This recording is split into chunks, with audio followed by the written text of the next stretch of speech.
খুব গুরুত্বপূর্ণ একটা ঘটনা ঘটেছে গতকাল সন্ধ্যার পর।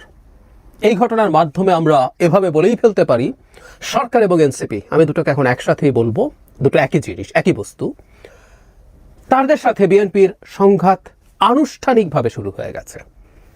তাদের একটা বক্তব্যকে কেন্দ্র করে, তাদের একটা কর্মসূচিকে কেন্দ্র করে, এটা বলাই যায়। তাদের যে কর্মসূচিটা তারা দিয়েছেন, সেই কর্মসূচিটা আসতে যাচ্ছে, এটা আমি একেবারেই নিশ্চিত ছিলাম, এবং এই সংক্রান্ত বেশ কিছু নিউজ আমি আলাদা করে রাখছিলাম যে আমি ওটা নিয়ে কথা বলবো। নির্বাচন কমিশনকে নিয়ে তাদের প্রশ্ন, কিন্তু একটু আগেই, আমার প্রেডিকশনের একটু আগেই তারা কাজটা শুরু করে দিয়েছেন, মাঠে নেমে গেছেন।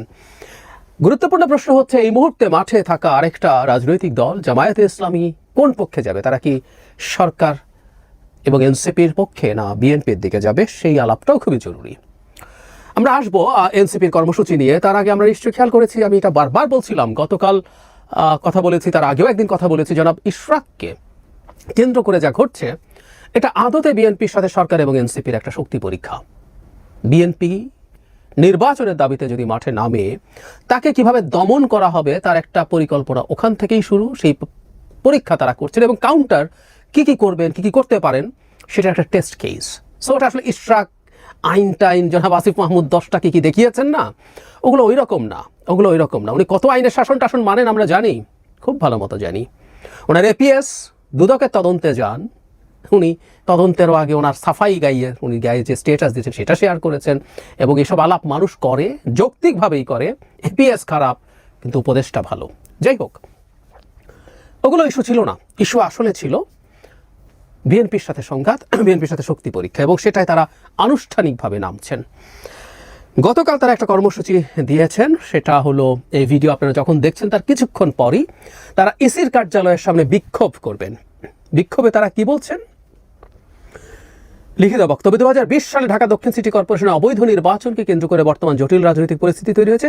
এটার জন্য তারা ইসির পক্ষপাত দুষ্ট ভূমিকায় দায়ী বলে আমরা মনে করি। তারা বলছেন, ইশরাক হোসেন বনাম শেখ ফজলুল তাপস গং মামলায় বিবাদী হওয়া সত্ত্বেও নির্বাচন কমিশন নজিরবিহীনভাবে মামলায় প্রতিদ্বন্দ্বিতা করেনি, যার ফলে একতরফা রায় দেওয়া হয়েছে। এমনকি রায়ের পর নির্বাচন কমিশন উচ্চ আদালতে প্রতিকার প্রার্থনা না করে মামলার বাদীকে বিশেষ সুবিধা দিয়েছে বলে প্রতীয়মান হয়। মানে আমি স্টুপিডিটির কোনো সীমা দেখি না, আমি আগেও বলেছি। আচ্ছা, নির্বাচন কমিশন ফাইট করে তাপসের সাথে ইশরাকের যে মামলা, এখানে একটা নির্বাচন কমিশন ছিল। নির্বাচন কমিশন যদি দেখে যে ঠিক আছে, এই মামলাটা যে গতি প্রকৃতিতে যাচ্ছে, এটা জনাব ইশরাকের পক্ষে যেতে পারে, এবং তারা যদি এটা কনভিন্সড হয়, তারা ফাইট নাও তো করতে পারে। এবং তারা আপিল করেনি, এই কথা একটা যুক্তি। মানে কোনো একটা পক্ষর কি আপিল করা ফরজ? আমি অবাক হয়ে যাই, এই দলটার কেউ কি তাদেরকে বলছে না কারো আপিল করাও কোনো ফরজ কাজ না? ঠেকাতে যাবেন কেন? মানে নির্বাচন কমিশন, এনসিপি এক্সপেক্ট করছে নির্বাচন কমিশন তাপসের মতো করে, তাপসের পক্ষ হয়ে কথা বলবেন, যে উনি ঠিকই করেছেন, তাপস নির্বাচিত হয়েছে, এই ফাইট করবেন যেহেতু বিবাদী। আসলে আবারও বলছে, এগুলো কোনো ইস্যু না, একটা বাহানা তৈরি। কারণ এরপরে তিনি যা বলছেন সেটা খুব ক্লিয়ার। জনাব এনসিপির পরে যেটা হয়েছে, জনাব আখতার হোসেন, এনসিপির দ্বিতীয় সর্বোচ্চ ব্যক্তি, তিনি বলছেন, এর আগেও নির্বাচন কমিশন নিরপেক্ষ আচরণ বজায় রাখার পরিবর্তে এমন সব বক্তব্য দিয়েছে যার সঙ্গে একটি বৃহৎ রাজনৈতিক দলের অবস্থানের সাদৃশ্য রয়েছে, এই অভিযোগও তিনি করেন। এবং তিনি স্মরণ করিয়ে দেন, বর্তমান নির্বাচন কমিশন অবৈধ ফ্যাসিবাদী আওয়ামী লীগ সরকারের প্রণীত প্রধান নির্বাচন, যে আইনটা আমরা করি, সেটা দিয়ে তৈরি হয়েছে। এতে সব পক্ষ প্রত্যাখ্যান করেছিল, এই আলাপ করছেন। এবং পরবর্তীতে তারা এই যে লোকাল গভর্নমেন্ট ইলেকশন আগে করতে বলছেন, আমার কাছে ওইটা জরুরি না। তাহলে আমরা এই জায়গাটা খেয়াল করি, নির্বাচন কমিশন জনাব তাপসের সাথে ইশরাকের যে মামলা, সেটার বিবাদী হওয়া সত্ত্বেও কোনো ফাইট করে নাই। মানে তারা ঠিক ছিল, তাপসী মেয়র, এটা করতে হতো তাদেরকে, তাদের ভাষ্য মতে। আর রায় যখন জনাব ইশরাকের পক্ষে এসছে, নির্বাচন কমিশন কেন সন্তুষ্ট হলো, কেন তারা আপিল করলো না, এটা অপরাধ হয়ে গেল। নির্বাচন কমিশন যখন দেখেছে এটা নিয়ম, মানে একটা মামলায় তো আসলে আমরা আপিল করি তখন যখন আমি সংক্ষুব্ধ হই, এই রায় আমি পছন্দ করছি না, তখন আমি আপিলের জন্য যাই। বহু ক্ষেত্রে মানুষ আপিল ছাড়া রায় মেনে নেয়, তারা এগুলো বলছেন। কিন্তু ওই যে বলছিলাম, এটা একটা প্লট, বোঝা যাচ্ছে না। আপনাদের সামনে কয়েকটা গুরুত্বপূর্ণ জিনিস আনি। 1 মে জনাব সারওয়ার তুষার, যুগ্ম আহ্বায়ক, বলছেন, এই ইসি কি চায়, এই ইসি কার ইসি কি চায় তা এখন বড় প্রশ্ন। বর্তমান নির্বাচন কমিশনের বক্তব্য একটি নির্দিষ্ট রাজনৈতিক দলের সঙ্গে মিলে যাচ্ছে। এর অধীনে সুষ্ঠু ও নিরপেক্ষ নির্বাচন সম্ভব নয়। তিনি মনে করেন একটি গ্রহণযোগ্য নিরপেক্ষ ইসি গঠন এখন সময়ের দাবি। অন্তর্বর্তী সরকার অবশ্যই এমন একটি নির্বাচন কমিশন গঠন করতে হবে যেখানে সব দলের আস্থা থাকবে এবং একটি লেভেল প্লেয়িং ফিল্ড নিশ্চিত হবে। খুব ক্লিয়ারলি বুঝতে পারছি জনাব তুষার গুরুত্বপূর্ণ সদস্য, তিনি এটা বলেছেন। মে মাসেই 17 মে জনাব হাসনাত আবদুল্লাহ প্রশ্ন করছেন নির্বাচন কমিশন কাদের পারপাস সার্ভ করছে। সেখানে কিছু প্রস্তাবনা আছে, সেই প্রস্তাবনাগুলো গ্রহণ করছে না বলে তিনি একই প্রশ্ন করছেন।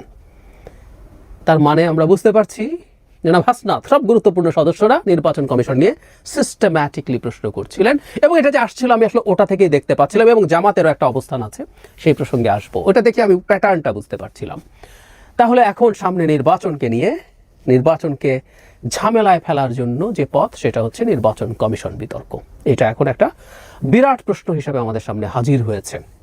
কারণ নির্বাচন কমিশন কখনো কখনো কিছু ক্ষেত্রে তাদের নির্বাচন নিয়ে, তারা ডিসেম্বরের মধ্যে নির্বাচন নিয়ে প্রস্তুতি নিচ্ছেন, এই ধরনের নানান মন্তব্য করেছেন। ইনফ্যাক্ট তাদের প্রস্তুতি রাখতে হবে, কারণ প্রধান উপদেষ্টার ভাষ্যমতে যেটা সবচেয়ে কম সময়, সেই কম সময়ের জন্যই তাদেরকে প্রস্তুত থাকতে হবে। তারা তো জুনের প্রস্তুতি রাখবেন না, ডিসেম্বরে যদি প্রস্তুতি থাকে সেটা ওনার জুনের জন্য কাজ হয়ে যাবে। একই সাথে আমি বলবো নির্বাচন কমিশনের দু একটা কাজ আমি ব্যক্তিগতভাবেও পছন্দ করিনি। এগুলো ইভেন সত্যিকার অর্থে বিএনপি না, এগুলো কিছু ক্ষেত্রে আওয়ামী লীগের পক্ষে যাচ্ছিল। আমার কাছে এটার ইন্টারপ্রিটেশন হচ্ছে নির্বাচন কমিশনকে সম্ভবত সরকারি নির্দেশনা দিচ্ছিলেন, কারণ সরকারও চাইছিল আওয়ামী লীগকে রাখার জন্য। মজার ব্যাপার, নির্বাচন কমিশন যখন কিছু সংশোধনীর প্রস্তাব করার যে কমিশন, নির্বাচন ব্যবস্থা সংস্কার কমিশন, আমি এই যে সেটা সদস্য ছিলাম, যেগুলো দিয়ে আওয়ামী লীগের প্রার্থী হওয়া বিপদে পড়তে পারতো, তারা সেগুলোও অপোজ করেছে। তো সেটা যদি অপরাধ হয়, তাকে যদি চেঞ্জ করতে হয়, ডক্টর ইউনূসকে সবার আগে চেঞ্জ করা দরকার। বহুবার তিনি বলেছেন উনি আওয়ামী লীগকে নিষিদ্ধ করতে চান না, শেষ পর্যন্ত চাপে ফলে করছে। তো আবারও বলছি, ডক্টর ইউনূসকে বলছি না, এখানে বলছি এটা পলিটিক্স। এটাই এখন এনসিপির পলিটিক্স এবং তারা নির্বাচনকে কনফিউশনের মধ্যে নিয়ে যাওয়ার জন্য এটাই তারা কাজ করবেন। এনসিপি আসলে কোনো শক্তিই না, ভোটের রাজনীতিতে এনসিপি কোনো শক্তি না, একদম ক্লিয়ার।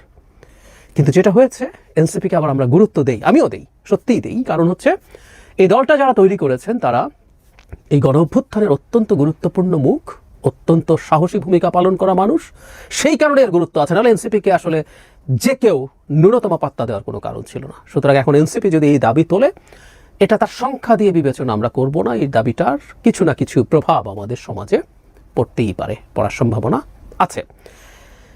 এবং এটাকেই আমি বিএনপির সাথে সংঘাত বলছি, কারণ বিএনপি যেহেতু মেয়রের নির্বাচনকে কেন্দ্র করে তার ধরনের চাপ সরকারের উপরে তৈরি করতে চাইছে ধীরে ধীরে। এমনকি আমরা শাহবাগেও দেখেছি ঢাকা ইউনিভার্সিটির ছাত্র সাম্য হত্যা নিয়েও তারা জমায়েত হয়েছে, তারা ভিসির বিরুদ্ধে কথা বলছে। এগুলো টু সাম এক্সটেন্ট সরকারের উপরে চাপ তৈরির চেষ্টা বলেই মনে হয়। এখন এনসিপি এই ঘটনা ঘটানোর মাধ্যমে আনুষ্ঠানিকভাবে, এবং এটা সরকারের প্রেসক্রিপশন, আমি এটা নিয়ে কোত্থেকে পেয়েছি, পেপারে আসি না, এটা ইন্টারপ্রিটেশন। আমি বহুদিন আগে বলেছি, আমি এটা নিয়ে আলাদা আবার কথা বলবো। ডক্টর ইউনূস এনসিপির প্রতি বায়াসড, শুভকামনা শুধু না, বায়াসড। ইকোনমিক টাইমসের ইন্টারভিউতে উনি ওটা ওভাবেই বলেছেন।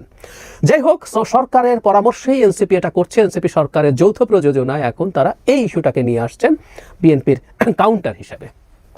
এখন সমস্যা যেটা, সেটা হচ্ছে এনসিপি তো লোক নাই আসলে, মানে তার মাঠে তার জনসংখ্যা দেখানোর জন্য তো মানুষ নেই। এই মানুষটা এই কিছুদিন আগে আওয়ামী লীগ নিষিদ্ধ করা নিয়ে জামায়াত এসেছিল এবং ইসলামী দলগুলো এসেছিল। আমি দীর্ঘদিন থেকে একটা কথা বলেছিলাম, এই যে ইসলামিক এক্সট্রিমিস্টরা নানা রকম মব তৈরি করে, মাজার ভাঙে, মেয়েদের ফুটবল খেলা বন্ধ করে, মেয়েদের অভিনেত্রীদের দোকান উদ্বোধন বন্ধ করে, তারপরে বহু জায়গায় বাউল গান, মেলা এসব বন্ধ করে, সরকার কিছু বলে না। কারণ সরকার এদেরকে হাতে রাখছে কোনো একটা প্রয়োজনে ব্যবহার করার জন্য। এটা একটা প্রয়োজন বলে আমি ধারণা করি। মানে আজ কতটুকু যাবে জানি না, কিন্তু আস্তে আস্তে আন্দোলন যদি পাল্টা একটা কিছু তৈরির চেষ্টা হয়, এখানে এই ইসলামিস্ট এক্সট্রিমিস্টরা এসে হাজির হবে। শুরুতে প্রশ্ন করছিলাম জামায়াত কি করবে। জামায়াত আসলে সব দিকে খেলার চেষ্টা করে, তারা সব জায়গায় একটা ছোট্ট নোক্তা দিয়ে রাখে। এই নির্বাচন কমিশনের ব্যাপারেও তাদের একটা নোক্তা আছে। তারা নির্বাচন ঐক্যমত্য কমিশনের সাথে যে মিটিং 18 মে তারিখে, নায়েবে আমির ডাক্তার সৈয়দ আবদুল্লাহ মোহাম্মদ তাহের বলছেন, নির্বাচন দেওয়ার মতো ওখানে যাওয়ার পর এখনো সুষ্ঠু পরিবেশ তৈরি হয়নি। নির্বাচন কমিশনের কিছু বিষয় প্রশ্নবিদ্ধ হচ্ছে নির্বাচন কমিশনে। সো ওখানে একটা নোক্তা দেয়া আছে। তার মানে এনসিপির সাথে জামায়াতও এই মুভমেন্টে একত্র হতে পারে, সেটা মনে করার যথেষ্ট কারণ আছে। আবার চলেই যাবেন নট নেসেসারিলি, এসব দিয়ে তারা এক ধরনের নেগোসিয়েশনের চেষ্টা করতে পারেন বিএনপির সাথে। খুব বলেন যে তাদের অনেক শক্তি হয়ে গেছে, এটা ওরা আসলে জানেন যে এবার একটা স্বতন্ত্র নির্বাচন করলে জামায়াতের যে বিরাট একটা বেলুন আছে ওটা ফেটে যাবে, শিওর, এটা ওনারা জানেন।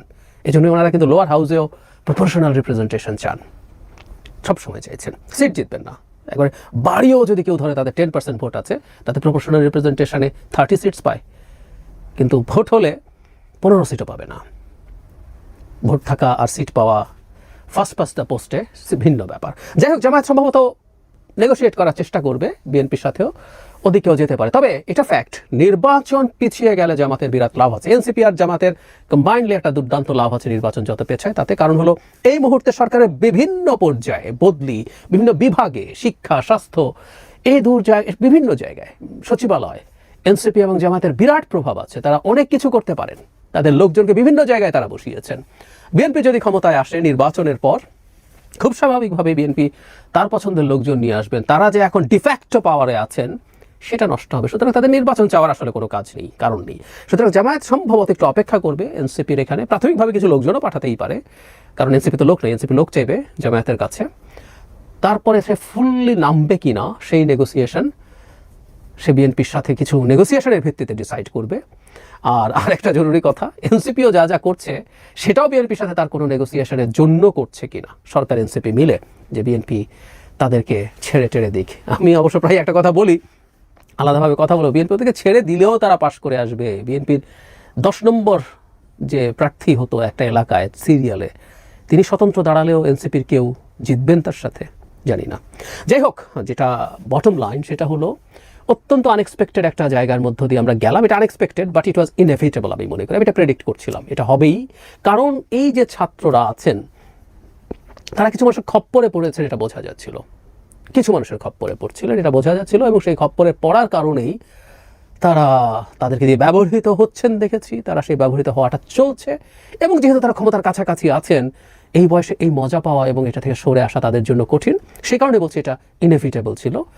এবং সামনের দিনগুলোতে এখন আসলে দেখা যাক, বিশেষ করে বিএনপি সে তার রোলটা ঠিকঠাক মতো প্লে করতে পারে কিনা, বাংলাদেশের এই গণতান্ত্রিক ভোলাটাইল, মানে রাজনৈতিক ভোলাটাইল সিচুয়েশনটাকে কন্ট্রোলে নিয়ে এসে বাংলাদেশকে ডেমোক্রেটিক ট্রান্সফরমেশনে নিয়ে যেতে পারে কিনা। তার খুবই খুবই বড় দায়িত্ব আছে, খুবই শান্ত মাথায় তাকে এই দায়িত্ব পালন করা উচিত হবে।